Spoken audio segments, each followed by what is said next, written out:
Hi everybody, welcome to today's devotion. We're moving towards the end of the book of Joshua right now. It's been a great story of this great man as he came into the promised land, led the children of Israel in after Moses, and he captured the land in the main anyway. But Joshua was an incredible man, but he was always supported by an even, probably in my mind, an even more incredible man. In Joshua, we read about this man called Caleb.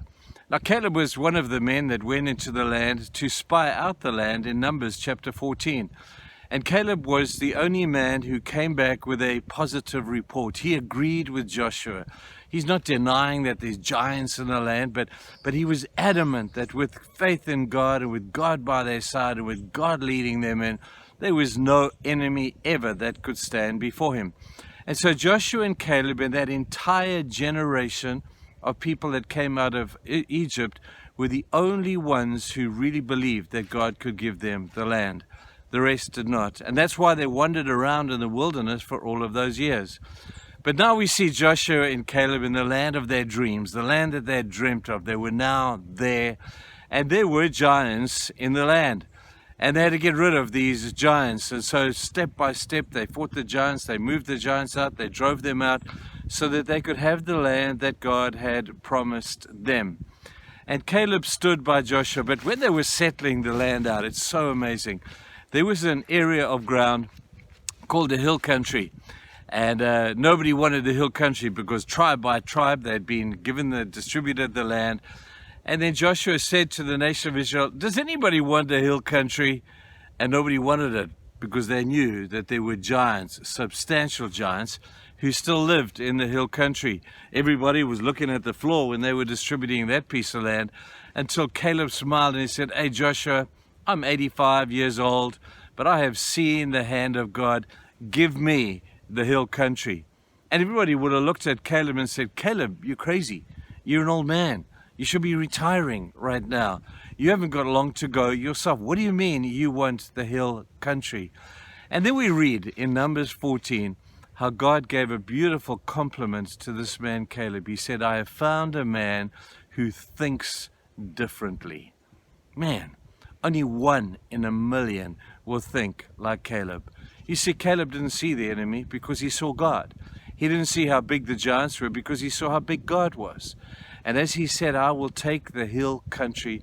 I have proven that God has been with me. I'm as strong as I was back then when I was 40 years old and came out of Egypt with you, Joshua. Give me the hill country. And I see all heaven applauding this man and God just smiling and affirming this great man with a high quality of faith. You see, the issue of faith is not the amount of faith you have. It's the quality of your faith. You see, when we have lots of faith, we have faith in lots of things. But when we have the quality of faith that says, I have faith only in God, that's a good quality of faith. And Caleb had that kind of faith.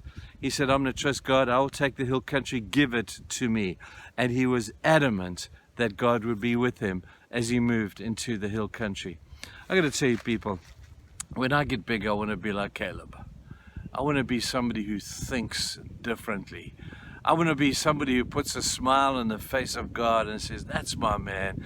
He has a quality of faith where he trusts me no matter what the odds are, no matter how old he is, no matter how big the giants are, no matter what the challenge is, his quality of faith is what it should be.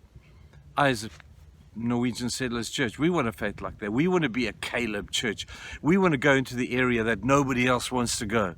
We want to go into the areas where there's giants of HIV and AIDS and all these other injustices and poverty and crime and all of those things that nobody else wants to go there, or very few else want to go there. But we as a church, Norwegian Settlers people, if you're watching this today, I want to be a Caleb kind of church. A church that doesn't see the giants because we see God. And we'll go into territory that maybe other people are not called to, I don't know, but maybe other people don't want to go there. But we'll think differently because that's where we're going. And I trust that you as a church will get excited about this because, man, this is going to put a smile on the face of God. Have a fantastic day, all you people. I look forward to seeing you again. But lots of love from all of us here in America right now. Have a fantastic Caleb kind of a day. Bye.